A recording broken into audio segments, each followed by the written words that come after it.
The report details the Treasury activity of the Council during the first 6 months of 17-18 and includes the prudential indicators as at the 30th of September.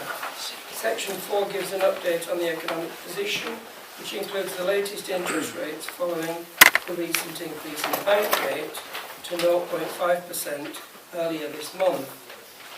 The Treasury and prudential indicators for the current year are detailed throughout Section 6, and a summary of those requiring amendment is shown at Appendix A.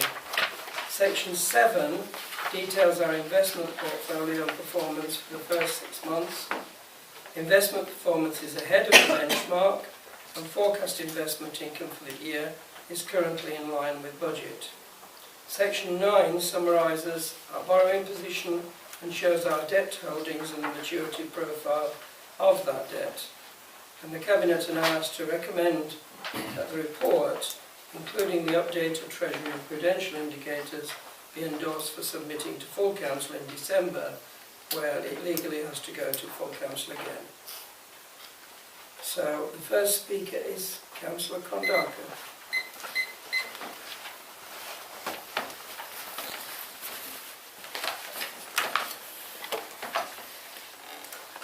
It is very interesting looking at the capital and revenue, what's going on at this council. It's been mentioned earlier about the LG Futures report that actually rates this council as having a low unit cost, i.e. how much it spends per member of the population. And that index excludes capital costs. What this council is doing, and doing more and more, is spending capital money to generate revenue. That is clearly obvious from the work we're doing to buy properties and rent them out through NABSO. So effectively, it's making up for a lack of revenue by risking our capital sums. And our capital isn't free, as you'll see on this report. Our capital costs 4.7% a year. So the way we're operating is inherently distorting. It's making things different to how other councils operate. But it's also adding risk to the system. Capital is not free, and our capital spending is getting bigger and bigger. If you look at the bottom of page 20, it's gone from an estimate of £10 million to £16 million. We're spending capital money as if it just falls off trees, and we have to do it wisely. Spending capital money that we've got in a grant isn't an issue. It's spending the capital money we're borrowing, or equally using internal funding to sort of internal borrowing, as you call it. We have a serious and growing issue here, because that is getting out of control. £9 million of internal borrowing. That money is borrowing. It is not free money. What we should be doing is working far more to get new money from things like the LEP. I noticed the leader of this council failed to go to the last LEP meeting and failed to explain why we've lost £350,000 for the scheme to get flats above shops used. There's all sorts of issues about this council not grabbing opportunities to get more money. And when we talk about losing 60% of our money, that's not true. We've lost 60% of the government grants. The amount this council spends is continuously the same, more or less. We just spend different monies in different pots and call it different names. This council is digging a hole, and when we do get a new regime running this council, like other places have got new regimes, they're going to have a massive mess. Because they've got all this debt on there, they've got all these projects that are going wrong, like Gresham Road, which is a waste transfer station without a waste transfer licence. And you're just making a bigger and bigger mess. It's time to have a new leadership here who understands about capital and business and actually get more money into this council so we can actually, like other councils, spend real money rather than borrow money. Thank you, Councillor Kondaka. Any questions? I won't respond to the insults. Councillor Wilson.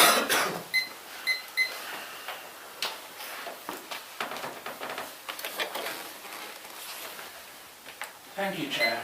Unlike some councillors on this authority, I don't happen to believe that just because I don't sit on a body or a committee, everything that it does is inherently wrong. And I think some councillors need some basic economic lessons. This report is basically about how we spend the money and making sure it's spent correctly. I don't have an issue with that, and actually I believe the officers do a fairly good job of that. I may disagree vehemently over the political aspects about where we spend the money, but about how we spend the money, generally I think there is a degree of agreement across the chamber. But using capital funding in the way that we are using is actually an innovative function which has cross-party support. Unusually for this council there's a degree of cross-party support. And it's not like we are going out there and building a fixed item like a massive playground, play area, which typically depreciates. By using the NABSEL money which we're using, we are investing in bricks and mortar, which most people with an ounce of common sense knows that unless the economy really takes a nosedive, your money is more or less pretty well secure. The best thing you can invest in is bricks and mortar. And what the council, along with the officers, are doing is using that money to A, put the money somewhere where it will continue to hold an asset, a value, but also using that value to generate an income, which is actually a very innovative thing to do.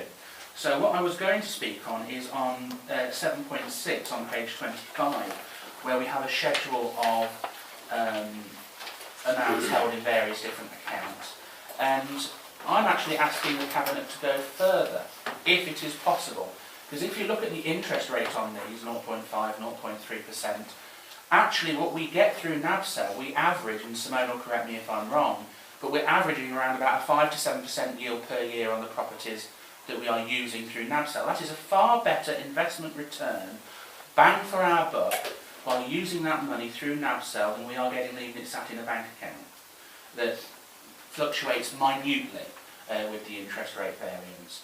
And I would ask Cabinet to get together with the officers to consider using some of these pots of money, instead of leaving them sat there for a year or so accumulating just 0.3% interest, to look at using some of those funds to expand NABSEL and actually generate more income to support our revenue stream. I think it is an innovative way which uniquely in this area has cross-party support, and we should capitalise both on the success and support that NABSEL on the whole enjoys across the chamber, with some notable exceptions, and actually invest for the future of our residents. And I think if Cabinet could find a suitable way to make that happen, and if Simone can make the numbers stack up, so long as Cabinet presents a reasonable argument and presentation, I think we'll get a degree of support. Thank you very much, Councillor. Any questions? Thank you. Well, first of all, I'm glad Councillor Wilson pointed it out before I have to do. But when you spend capital money to generate revenue, that is a good thing, because it means that you are not sitting back waiting for your assets to depreciate. You are in fact transferring it from actually liquid money into bricks and mortar. So we haven't lost the capital, it's just that we now own more buildings. And anybody who would see that the recently acquired NABSEL buildings, where we are making increased profits, will see why we've been able to include in the budget, the forthcoming budget, a greater contribution from NABSEL. NABSEL, an organisation, an internal on which Councillor Wilson sits, as well as the Deputy Leader and myself, which is in fact shown as a model, looked at as a model by other authorities who want to come and see how it's working and how successful we've been. So we shall take on board what Councillor Wilson is suggesting and look at perhaps further assets to be spent. I know we do that on a fairly regular basis. We take account of what might be coming up at any particular time. It's not something that can work through councils and committees and so on and take 3 months. You've lost the opportunity.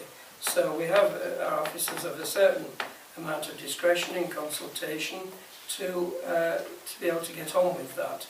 And I would like to thank our officers for this council always having the sort of financial investments, etc., that have gained us such reward. I'm going to take out Iceland because I don't go around blaming the previous Conservative administration as other people blame us. The council worked on independent financial advice, well, government advice actually, in both cases, so it's not something we can blame the Conservatives for, or they will blame us for, or some people of course blame us all. But the point is that you know, we've always taken advice. We don't interfere with our officers in the sort of advice that they give on such matters. And so I think this Treasury Management report is an excellent report. And again, I'd like to thank the officers involved, and we certainly will look at the economic sense being talked by Councillor Wilson. Put it in your diary. I knew you'd put that down somewhere, just on this point. Is there anybody who wants to speak on this item? No? Thank you very much. Item 8 then. Local council tax support. Oh, by the way, I just wanted to add, I am occasionally ill. So I do apologise that I missed a meeting of the LEP. But I'm happy for my attendance at the West Midlands CA, the LEP, or anything else to be looked at. And I think you'll find that that's very rare. But occasionally I am ill. These things happen in the real world. Local council tax support, item 8. The report presents Cabinet with the local draft council tax support scheme from 2018 onwards. It's proposed that the scheme remains the same as 2017-18, other than to update applicable amounts and premiums in line with those used by the Department of Work and Pensions. As these are not due to be confirmed until December 2017, it's recommended that the Director of Finance and Procurement be given delegated authority to agree minor changes to the scheme in consultation with the portfolio holder for finance and civic affairs. The recommendations are shown at section 2, and the scheme for 2018-19 requires approval by full council in December. Councillor Kondaka. I'll be brief, because I know my wife wants to speak on the details of this, but fundamentally, the way we do local council tax support is taking money from our residents and giving it into the council tax pool. The way we give so little money out in support means effectively Stratford and Warwick and Rugby are benefiting from us helping our own population.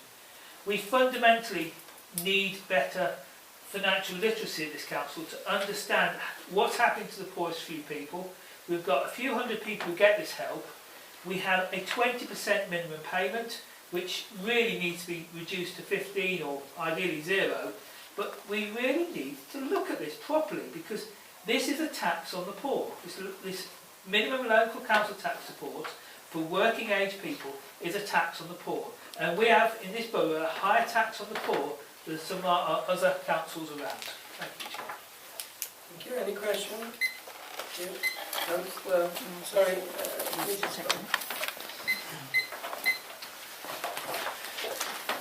Thank you. I just want to really add on to what Pete's already said, because I really feel that we should be reducing the percentage that these people need to pay, because the fund is 60,000. There's never been more than 34,000, and I think it was 155 paid out. Last year only 15,213 was paid out. So any money that's not given out in the hardship fund is retained by the fund. And so as a borough, we only retain 13% of that, as we keep telling us. So if we don't need to have as much in the hardship fund if we're not giving it out. And that would also help those who are not actually, got the hardship fund. Let me just find the things. So, first year, 433 people applied, 203 received it. 400 next year, 446, 278 received it. So it's only roughly half, just doing a rough calculation, or just over half people who apply for it actually get it. So if they actually only had to pay 15% rather than 20%, then more people would actually gain, because it would also help those who apply and feel that they are in hardship but don't get it. So I just don't see why we're keeping, if we've got a 60,000 fund, then give it out so that these people can get it, or charge them less, charge them 15% or rather than 20%. Fewer people would then need to claim and more people would gain. Thank you. Questions? Thank you very much. Well, I've put the scheme before you with well, as much financial literacy as I can muster.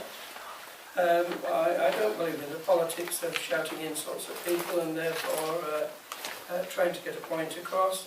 But we do always follow financial advice at this council.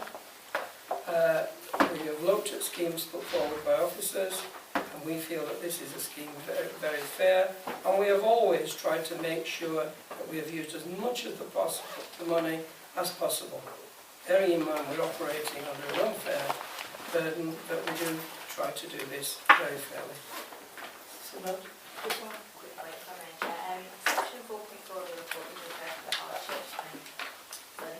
And I'd just like to highlight what it says at 4.4 around universal credit for the service. We did go live with full service a few weeks ago, and we are expecting the impact of that to be used to increase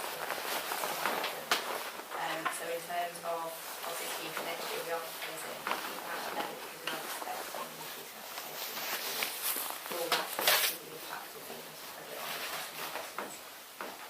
okay. Thank you very much. Are we all... Councillor Arlington. Thanks, Chair. Just on that point, 4.3 and 4.4.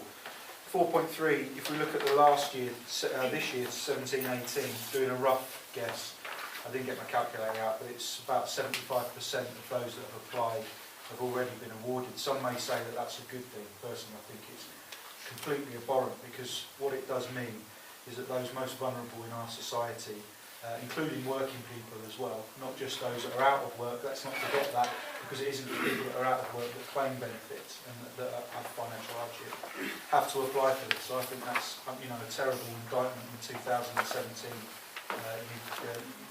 Britain. And 4.4 as well, as Simone's already pointed out, again, a shambolic policy that's been implemented by this government basically means that far more people will be in financial hardship. And yet again, what this government is doing is passing that burden, if burden is the correct word, onto local government to mop up. So yet again, it's more time of our staff that have to, more effort that we have to put in, more money that we have to put in. So we can see that what the game is cut. Oh, and now it's your problem. So 4.3 and 4.4 sum this up for me completely, Chair. Thank you. Taking into account as well what Simone said, are we all happy with this report? We're not happy with the reasons for it, but happy with what the suggestions are. Good. Thank you very much. Item 9 is business rates retention. The report presents Cabinet with the final submission from Warwickshire authorities working together to be a pilot for 100% business rates retention for the next financial year. The report is for noting only, as due to the timescale set by the Department of Communities and Local Government, the decision was taken using the Managing Director's emergency powers. Section 3 sets out the background to 100% business rates retention and the criteria that had to be met by those applying to be a pool pilot. The government wishes to pilot further pools with 100% business rates retention alongside existing pools which are based on retaining 50% of business rates. Section 4 outlines the content of the Warwickshire application, and the actual application and appendices are included at Appendix A, and this was submitted to DCLG by the 27th of October deadline. If Warwickshire is accepted as a pilot, there are likely to be significant financial benefits for the area as a whole, and this council and the financial implications are summarised in Section 5. The benefit would only be for 2018-19. The recommendations are shown in Section 2. As the decision has already been made, the report is for noting and not for calling. And I think, as Simone has added in terms of the budget today, we are awaiting further detail about that. Councillor Condon.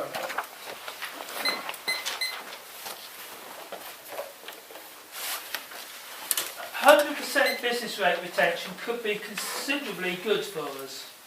but it does rely on us spending the money well and encouraging business numbers to grow, because the whole idea of the business retention scheme is it incentivises councils like Nuneaton and Bedworth to be more business friendly and get more jobs in their borough.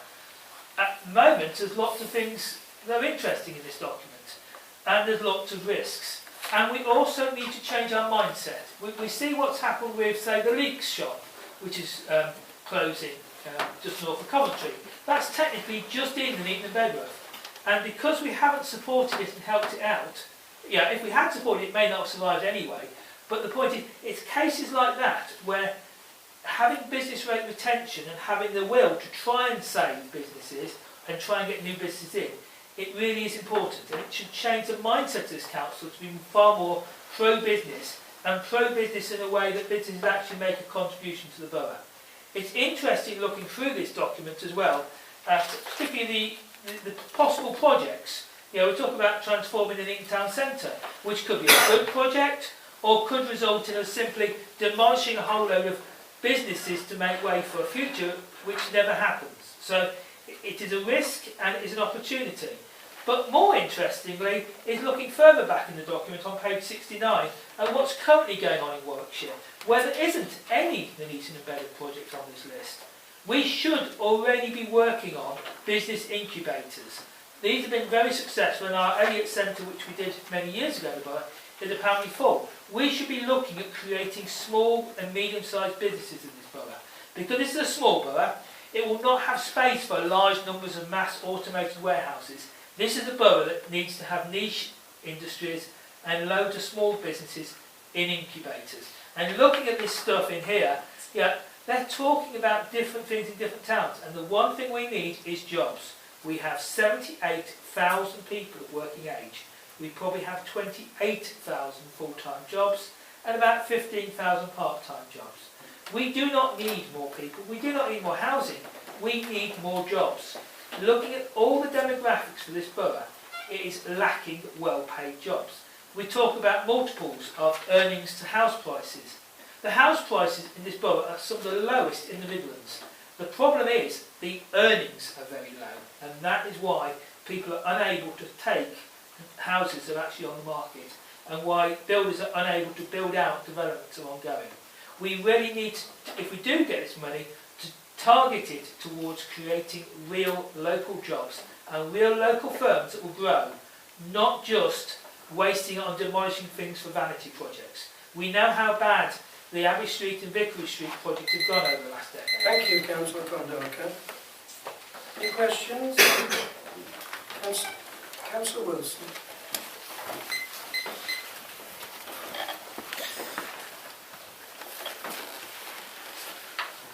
Thank you, Chair. I'm not normally a fan of the director using emergency powers, because the last time, especially it was used, we ended up with Gresham Road. But in this instance, I think this is an opportunity which is too big to not try and grab. Now, I wish the council well and all our partners well in this endeavour, because the potential that is there is great and significant for this borough. We have known that 100% business rates retention has been on the horizon for certainly the last 2 or 3 years. It's been in the planning stages even before then. And we have seen, and it's in the papers that we've seen before, that the business rates retention we are getting has been increasing year on year to assist. So the theory is that whilst the government does reduce the revenue support grant, if you increase your business base, then you eventually begin to stand on your own 2 feet by retaining your business rate retention. And I think that this is a very good opportunity to take. I appreciate that this is going to be a very, very competitive market for us that we're currently entering to try and get this full. And I don't think that we should beat ourselves up or beat the government up or whoever if we aren't successful, because there will be a number of very, very competitive bids going forward, and ours may not be the strongest, ours may be the strongest, we don't know against the criteria. But I am pleased, particularly on page 43 of the report, where it looks about where we would share the additional resources, which could be in the region, according to the report, of £450,000 to £850,000. And it seems a prudent measure to actually look at splitting it up into thirds across the pool retention area, that we keep a third for the sustainability and maintaining sort of like a buffer, as you like, for any potential issues that may arise, and actually start to use the remaining 2/3 to push forward, hopefully with great vigour, the regeneration of the economy and the town centres in Nuneaton and Bedworth. So I wish the Cabinet well.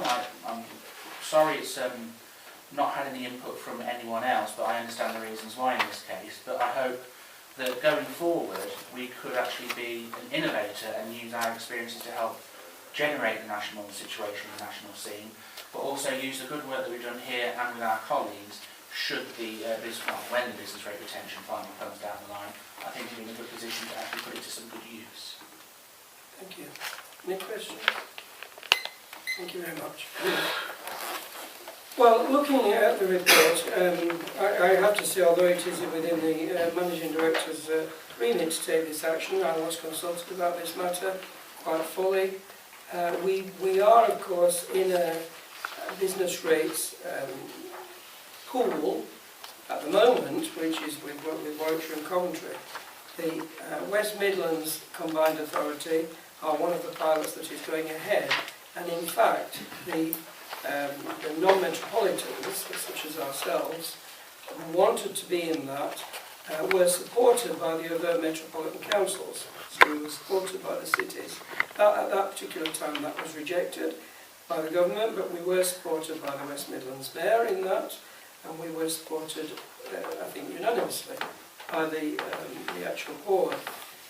As that is not able to come about at the moment, this is a cooperation between the Warwickshire authorities, all of whom are Conservative run, apart from ourselves, and it's a case of the authorities working together, regardless of political control, for the benefit of residents, and that's what we've done. It's what we've done for many years in terms of other councils, and we see this as possibly a good step forward if we can be in the pilot. So we do hope that that will be accepted. I know that similar sorts of decisions have been taken in other Warwickshire councils, so we can hope for the best in this venture. We're all happy with that. It's in fact a report of what's happened rather than what to do. So it brings us on to item 10, on which there are no speakers